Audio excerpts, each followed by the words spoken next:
स्वागत है आपका वॉइस ऑफ इंडिया टीवी में। मैं आपके साथ सिमरन। चलिए जानते हैं देश की कुछ बड़ी खबरें विस्तार से। शाम विश्राम के बाद आज फिर किसानों का दिल्ली कुछ ट्रैफिक जाम की हो सकती है समस्या। सोनिया गांधी जाएगी राज्यसभा, जयपुर से दाखिल करेंगी नामांकन।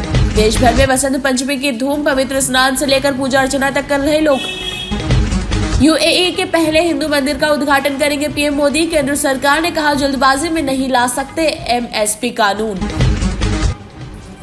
राज्यसभा के लिए कांग्रेस बीजेपी की एक और लिस्ट। बीजेपी और कांग्रेस ने आज राज्यसभा द्विवार्षिक चुनाव के लिए उम्मीदवारों की एक और सूची की जारी। बीजेपी की ओर से मध्य प्रदेश से केंद्रीय मंत्री एल मुरुगन, उमेश नाथ महाराज, माया नारोलिया, बंसीलाल गुर्जर और उड़ीसा से केंद्रीय मंत्री अश्विनी वैष्णव को चुना गया। कांग्रेस की बात करें तो राजस्थान से सोनिया गांधी, हिमाचल प्रदेश से अभिषेक मनु सिंघवी, बिहार से अखिलेश प्रसाद सिंह और महाराष्ट्र से चंद्रशेखर हंडोर को चुना गया।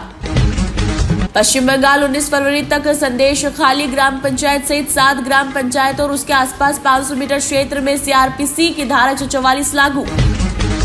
पीएम मोदी के यूएई दौरे पर आ गया विदेश मंत्रालय का बयान। प्रधानमंत्री मोदी की यूएई की यात्रा पर विदेश सचिव विनय मोहन क्वात्रा ने कहा कि प्रधानमंत्री मंगलवार दोपहर में अबू धाबी पहुंचे, जो इस देश की उनकी 7वीं यात्रा है।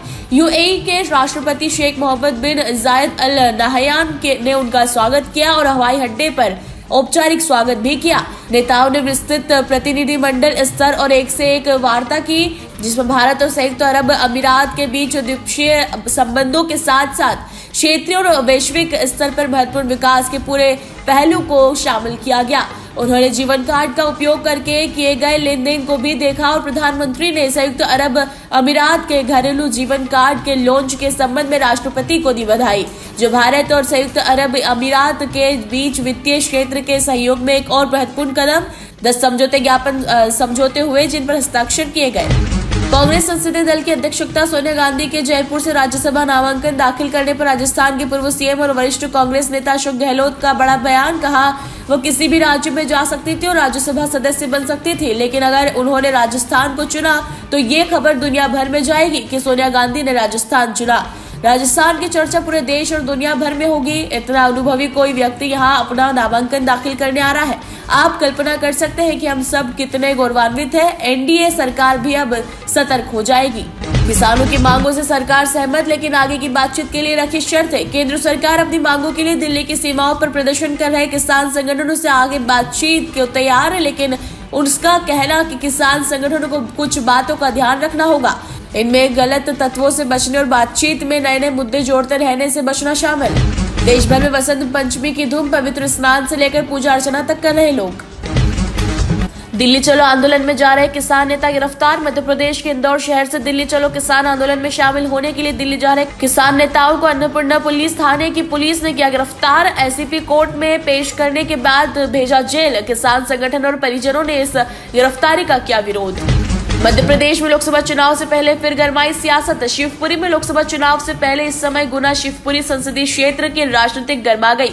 ज्योतिरादित्य सिंधिया के खेल महोत्सव के बाद अब सांसद केपी यादव ने 3 दिवसीय सांस्कृतिक महोत्सव का किया आयोजन। इस दौरान मेरे राम मेरा राष्ट्र नाम से भजन संध्या आयोजित की गई। शिवपुरी में आयोजित की गई भजन संध्या में सांसद केपी यादव यहां पर धार्मिक भजनों के गीत पर नाचते नजर आए। अपने साथियों सहित सांसद केपी यादव ने भजन संगीत पर जोरदार तरीके से पूरे जोश के साथ झूमे।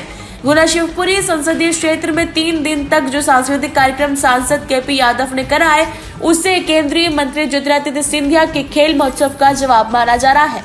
बीते दिनों केंद्रीय मंत्री ज्योतिरादित्य सिंधिया ने सांसद खेल महोत्सव का आयोजन गुना, शिवपुरी व अशोकनगर में किया था। इन कार्यक्रमों में सांसद केपी यादव को नहीं बुलाया गया था। इसके अलावा जो भी कार्यक्रम हुए उसमें केपी यादव के बैनर पोस्टर गायब थे।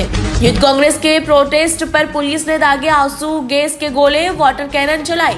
जीतू पटवारी समेत कई नेता गिरफ्तार। मध्य प्रदेश की राजधानी भोपाल में यूथ कांग्रेस ने बड़ा प्रदर्शन किया। विधानसभा का घेराव करने जा रहे कांग्रेसियों पर पुलिस ने वाटर कैनन चलाई। इसके साथ ही आंसू गैस के गोले दागे।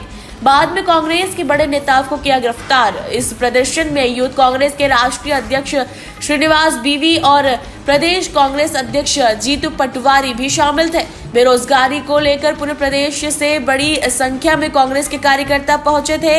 इसके साथ ही इन्हें रोकने के लिए भोपाल पुलिस ने बड़ी तैयारी की थी। जगह जगह पर बैरिकेड किया गया था। इसके बावजूद यूथ कांग्रेस के लोग विधानसभा की तरफ बढ़ रहे थे तो भोपाल पुलिस ने बल का प्रयोग किया। इस दौरान कुछ कार्यकर्ताओं को चोट भी पहुंची। यूथ कांग्रेस के राष्ट्रीय अध्यक्ष श्रीनिवास बीवी ने कहा कि एमपी सरकार ने युवाओं के साथ विश्वासघात किया, उन्हें शर्म आनी चाहिए। सीएम मोहन यादव पर रिमोट कंट्रोल होने का आरोप, साथ ही कहा कि उनके हाथ में कुछ भी नहीं। ये था अब तक का अपडेट। लगातार अपडेट्स के लिए बने हमारे साथ वॉइस ऑफ इंडिया टीवी पर। शुक्रिया।